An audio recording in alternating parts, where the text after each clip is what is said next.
Still see those little notification dot even when the not disturb is on. If you want a distraction-free experience, here's how to make them disappear automatically.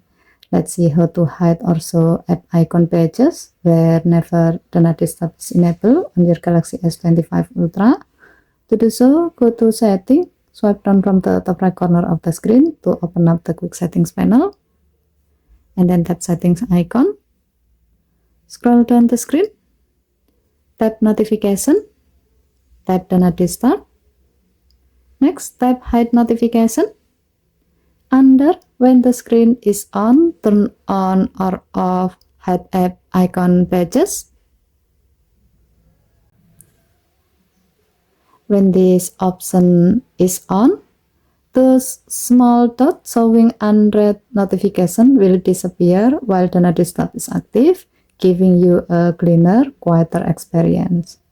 And that's how you can hide app icon pages during the not disturb.